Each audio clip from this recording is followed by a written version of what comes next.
আসসালামু আলাইকুম রহমতুল্লাহি ওবরকাতুহু। সম্মানিত দর্শক, আজকে যে বিষয়টি নিয়ে আলোচনা করব, অনুরোধ যে প্রথমে আপনারা বিষয়টিকে নেগেটিভ অর্থে নেবেন না। তারেক রহমান সাহেবের দুইকুলই অন্ধকার। দুইকুল বলতে আমি যেটা বোঝাচ্ছি যে তার রাজনীতির পূর্ব এবং পশ্চিম যেটা রয়েছে। আমাদের রাজনীতির উত্তর দক্ষিণ নেই, পূর্ব এবং পশ্চিম রয়েছে। তো সেই পূর্ব এবং পশ্চিম বলতে যা বোঝায় সেটি এখনো পর্যন্ত তারেক রহমান সাহেবের জন্য ইতিবাচক নয়। যে সমস্যা শেখ হাসিনার ছিল, ঠিক একই সমস্যা তারেক রহমান সাহেবের জন্য একেবারে বোঝা ভরে শাকের আটি। মানে এমনি একে নতুন সরকার, ২ নম্বর হলো যে এই সরকারের মধ্যে জামাতের লোক, আওয়ামী লীগের লোক, বিএনপির লোক, এনসিপির লোক, ভারতের লোক, আমেরিকার লোক, চীনের লোক ভরা। তিনি কাউকে বিশ্বাস করতে পারছেন না, তিনি কাউকে নির্ভর করতে পারছেন না। যে লোকের ধরুন পররাষ্ট্রমন্ত্রী নিজের না, যে লোকের স্বরাষ্ট্রমন্ত্রী সম্পর্কে তার প্রতিপক্ষরা যে সকল কথাবার্তা বলছে, এই কথাবার্তার কোনো সদুত্তর দলের পক্ষ থেকে কেউ দিতে পারছে না। যেখানে স্বরাষ্ট্রমন্ত্রী বলছে অমুকের, অমুক ব্যক্তির, অমুক রাষ্ট্রের, অমুক অমুক, এই সমস্ত বাজে কথার একটা উত্তর বিএনপির পক্ষ থেকে দেওয়া যাচ্ছে না। স্বরাষ্ট্রমন্ত্রী নিজেও দিচ্ছেন না, তার পক্ষে কেউ কথা বলছে না। একজন স্বরাষ্ট্রমন্ত্রীকে বলা হচ্ছে রয়্যাল লোক, এএস আলমের লোক। এই সমস্ত কথা সহ্য করা যায় বলেন তো? এই গেল স্বরাষ্ট্রমন্ত্রীর কথা। ফলে এই স্বরাষ্ট্রমন্ত্রীর ডান দিকে যদি তার থাকে, বাম দিকে যদি আপনার পররাষ্ট্রমন্ত্রী থাকে, এই আমেরিকার লোক, এই ইউনুসের লোক, এই ডিপ স্টেটের লোক। কিন্তু এ লোক কোনো কিছুরই না ধরেন, কিন্তু এ লোক যে বিএনপির না, এটা তো সত্য। তো এই বিষয়গুলো এখন তারেক রহমান সাহেব ধরেন তার স্বরাষ্ট্রমন্ত্রী, তার পররাষ্ট্রমন্ত্রী, তাদের ব্যাপারে তাকে চোখ বুঝে নির্ভর করতে হবে। এর চেয়ে গুরুত্বপূর্ণ মন্ত্রণালয় বাংলাদেশের দ্বিতীয়টি নেই। দুটোই গুরুত্বপূর্ণ মন্ত্রণালয় আছে। গেল সেন্ট্রাল ব্যাংকের অর্থ ব্যবস্থা, এখানে এই ভদ্রলোক আসলেন গভর্নর হয়ে। ওনার সঙ্গে দলের কি সম্পর্ক? মানে সবচেয়ে এই মুহূর্তে অর্থমন্ত্রীর চাইতেও গুরুত্বপূর্ণ হলো বাংলাদেশ ব্যাংকের গভর্নর। এই ভদ্রলোকের সঙ্গে বিএনপির কী সম্পর্ক, অর্থনীতির কী সম্পর্ক, তারেক রহমান সাহেবের কী সম্পর্ক, আমরা কিছুই জানি না। কিন্তু উনি সরকারের সবচেয়ে গুরুত্বপূর্ণ ৩ নম্বর যে পদটি সেন্সিটিভ, সেখানে এসে বসলেন। এরপরে ধরেন সরকারের পরিকল্পনা মন্ত্রণালয়, মানে যদি বলা হয় বাংলাদেশকে যদি আগামীতে এগিয়ে নিতে পারে, সেটা হলো পরিকল্পনা মন্ত্রণালয়। সেখানে মন্ত্রীকে জুনায়েদ সাকি, সে তার দলের লোক নয়, এটাই সে প্রথম এমপি, এটাই সে প্রথম মন্ত্রী। রাজপথে দাঁড়িয়ে জোরে জোরে কথা বলা, হাত উঁচু করে কথা বলা, এইগুলো ছাড়া তো ২ কলম লিখতে পারে। আর প্রথম আলোর প্রমোশন, মানে মতিউর রহমান, মাহফুজ আনাম গংদের বাই প্রোডাক্ট। এছাড়া এই ছেলের একটা পরিকল্পনা মন্ত্রণালয় চালানোর যোগ্যতা আছে। আপনারা যদি কেউ আমাকে বলতে পারেন, বা ওই ছেলে যদি আমাকে বলতে পারে যে রনি ভাই আমার এই পরিকল্পনা মন্ত্রণালয় চালানোর যোগ্যতা আছে, I can do better than you, আপনার সে ভালো করতে পারে, অন্য কারো দরকার নেই, হাতে চুরি পরে ঢাকা শহরে ঘুরব, তাকে আপনি বাংলাদেশের মানে অর্থ মন্ত্রণালয়ের চাইতেও পরিকল্পনা মন্ত্রণালয়ে আপনি বসিয়ে দিয়েছেন। ফলে আপনার কোন কুল আছে? আপনি এখানে একজন ভদ্রলোকে নিয়ে আসছেন পররাষ্ট্র উপদেষ্টা রূপে, যেখানে যাচ্ছে খলিলুর রহমানের সাথে গেছে। খলিলুর রহমান সাহেব যদি আকাশের চাঁদ হয়, এ লোক মোমবাতি, অবোধ শিশু, এখনও রাজনীতি, অর্থনীতি, পররাষ্ট্রনীতির তার যে দুধ দাঁত এটা গজিয়েছে, এটা পররাষ্ট্র মন্ত্রণালয়ের একটা জুনিয়র, যে যাকে বলা হয় ফার্স্ট সেক্রেটারি কোনো একটা মন্ত্রণালয়ের, মানে আয়দার মন্ত্রণালয়ের অথবা যাকে বলা হয় দূতাবাসের, বলতে পারবে না। রেসপেক্টিভ, মানে একজন লোক পররাষ্ট্র উপদেষ্টা হবেন, যেখানে আগে রিয়াজ রহমান ছিলেন, যেখানে আগে শমশের মোবিন চৌধুরী ছিলেন। শমশের মোবিন চৌধুরীর মতো মানুষ ওই সময়টাতে বেগম জিয়াকে যেভাবে ভারতে নিয়ে সংবর্ধনা দিয়েছিলেন, মনমোহন সিং স্বয়ং এয়ারপোর্টে এসে তাকে রিসিভ করেছেন একজন শমশের মোবিন চৌধুরীকে, চৌধুরীর কারণে। এবং শেখ হাসিনার বিকল্প হিসেবে ওই সময় শেখ হাসিনার রেজিম, শেখ হাসিনার জমানাতে বেগম জিয়া বিরোধী দলীয় নেত্রী হিসেবে যাচ্ছে এবং তাকে রিসিভ করার জন্য প্রধানমন্ত্রী মনমোহন সিং এয়ারপোর্টে চলে এসছে, নিজে গাড়ির দরজা খুলে দিয়েছে। রেকর্ড কার জন্য? There were somebody in the foreign affairs matter. এটা শমশের মুবিন চৌধুরী করেছেন। তার অপরাধ কি? সে তারেক রহমান সাহেবকে তুমি তুমি করে বলতেন, এছাড়া কোনো অপরাধ ছিল না, নাথিং। তুমি তুমি করে বলতেন, এগুলো তার অপরাধ। যা গেল। এখন এখানে যে আসছে, হুমায়ুন কবির যে আসছে, সে হয়তো তারেক রহমান সাহেবকে সালাম করেন, ভাইয়ে ভাইয়ে ডাকেন বা স্যার স্যার ডাকেন, কিন্তু এগুলো দিয়ে তো চীনের সাথে বাণিজ্য হবে না, এগুলো দিয়ে তো ভারতের সাথে কূটনীতি হবে না, এগুলো দিয়ে আমেরিকার সঙ্গে বার্গেনিং হবে না। তো যেটা বলছিলাম যে সেই দিক থেকে আপনি যে তার যে কোন দিকটা আলোক উজ্জ্বল আছে, সে একজনকে স্বাস্থ্যমন্ত্রী বানিয়েছেন। এখন সর্দার সাখাওয়াত হোসেন বকুল আমাদের খুব ঘনিষ্ঠজন, আমার খুব আপনজন ব্যক্তি।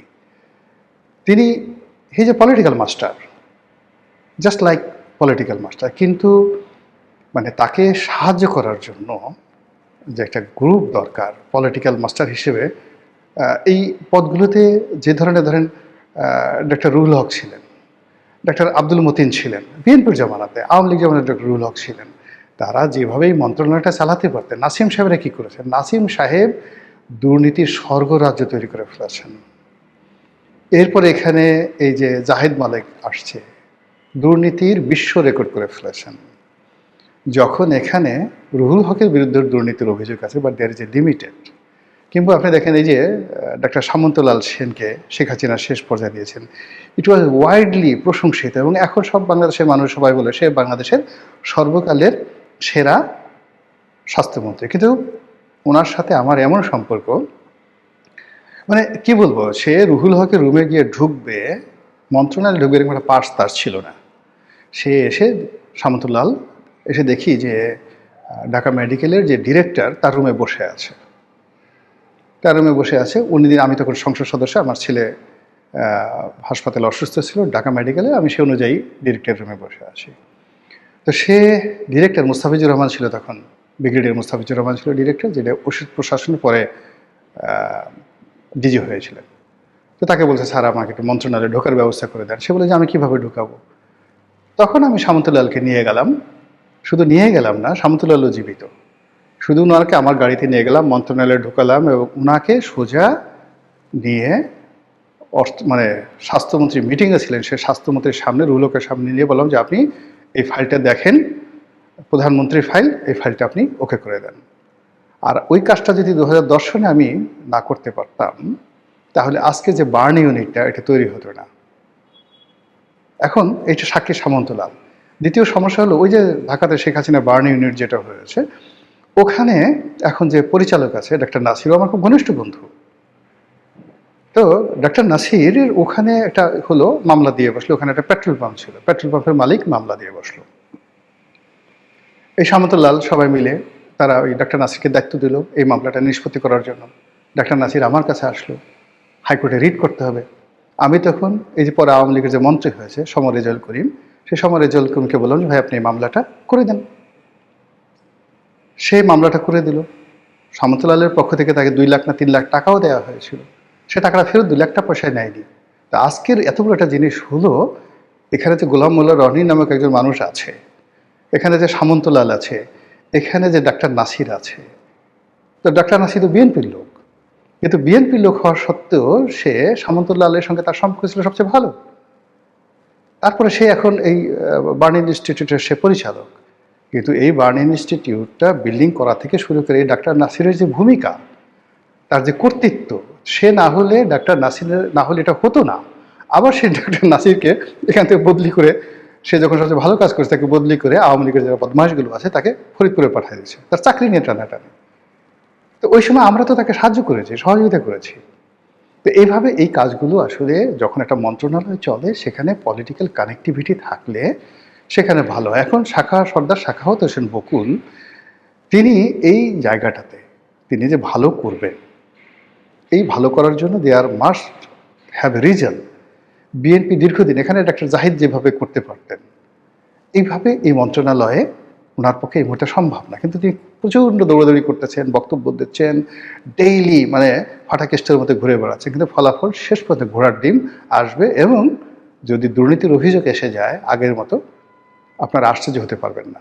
বিকজ স্বাস্থ্য মন্ত্রণালয়ের সিন্ডিকেটটা এত শক্তিশালী, এত বিরাট ব্যাপক যে ওখানে আসলে নিয়ন্ত্রণ করা very tough, very very tough. Anyway, যেটা বলছিলাম যে চীন টাকা দেবে না, এর কারণে পররাষ্ট্রমন্ত্রী গেছেন, চীনের রাষ্ট্রদূত তারেক রহমান সাহেবকে নিমন্ত্রণ জানিয়েছেন ভিজিটের জন্য। কিন্তু এই মুহূর্তে যেটি দরকার সেটি হলো আনলিমিটেড টাকা দরকার। চীন সেই টাকাটা দেবে না, বিকজ এটা লিখে রাখেন যতক্ষণ না পর্যন্ত আমেরিকার সঙ্গে আমাদের যে চুক্তিটি রয়েছে সেই চুক্তি বলবৎ থাকবে, চীন একটি পয়সাও দেবে না। আর চীনের হাত থেকে যদি এইভাবে বাজেটের সাপোর্ট না পায়, সরকার পরিচালনা করা, বাজেট টেনে নেওয়া, এটা মানে এই মুহূর্তে এটা বলতে গেলে দুরূহ একটা বিষয়। দ্বিতীয়ত হলো যে আমেরিকাকে পৃথিবীতে কেউ কখনো সুখী করতে পারেনি, যেখানে সৌদি আরব পারেনি, কাতার পারেনি, যেখানে কুয়েত পারছে না, যেখানে ইরান পারেনি। ইরানের মতো এত ঐতিহ্যবাহী একটা রাষ্ট্র, তারা তো আমেরিকার সাথে সম্পর্ক রক্ষা করার চেষ্টা করেছে, তাদের প্রথম থেকে সুদীর্ঘকালের আমেরিকার সঙ্গে তাদের বন্ধুত্ব, সেটা তারা পারেনি। ইভেন খমেনি চেষ্টা করেছে, হয়নি। এরা সবসময় অহংকারী, উদ্ধত, তারা শুধুমাত্র সুযোগটা নেবে, তারপরে আপনাকে তাড়িয়ে দেবে। আমেরিকা বাংলাদেশ থেকে যা যা দরকার ছিল, প্রয়োজন ছিল, সব নেওয়া হয়ে গেছে। এখন তারা আপনাকে গলায় রশি দিয়ে ঘুরাবে, কিন্তু আপনাকে কিছু দেবে না। আপনি যত দুর্বল হবেন, যত অসহায় হবেন, তত তার কলোনি প্রতিষ্ঠা করতে সুবিধা হবে। এখানে যত গণ্ডগোল হবে, আপনি ততই তার পায়ের উপর পড়বেন, ততই আপনি তার মুখাপেক্ষি হবেন। রাষ্ট্রদূত তো দূরের কথা, দেখা গেল আমেরিকার যে অ্যাম্বাসির যে আছে ঢাকাতে, তার একজন পিয়ন ড্রাইভার দারোয়ানের পেছনে আমাদের মন্ত্রী পর্যায়ের লোকরা ঘুরতে থাকবে, দেশের পরিস্থিতি যত সঙ্গীন হবে।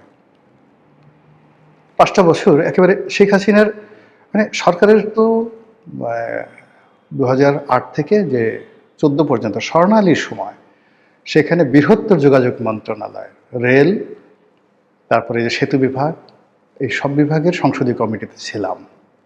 3টা সাব কমিটির চেয়ারম্যান ছিলাম, অ্যাকাউন্টস, অডিট, এই 3টা সাব কমিটির চেয়ারম্যান ছিলাম। ফলে একটা রাষ্ট্র কীভাবে চলে, শেখ হাসিনা স্নেহ করতেন মানে ওখানে তোফায়েল সাহেবের মতো লোক, আমু সাহেবের মতো লোক, ওবায়দুল কাদের সাহেবের মতো লোক হাত ধরে বলতেন যে নেত্রী তোমারে পছন্দ করে, আমার বিষয়টা একটু বইল।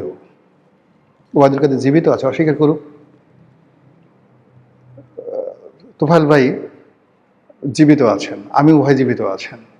ক্ষমতার এত কাছাকাছি থেকে শেখ হাসিনার নাম ব্যবহার করে ঢাকা শহরে এক কাপ চা খেয়েছি, যদি কেউ বলতে পারে 2 হাত কেটে ফেলবো, 2 হাত কেটে ফেলবো।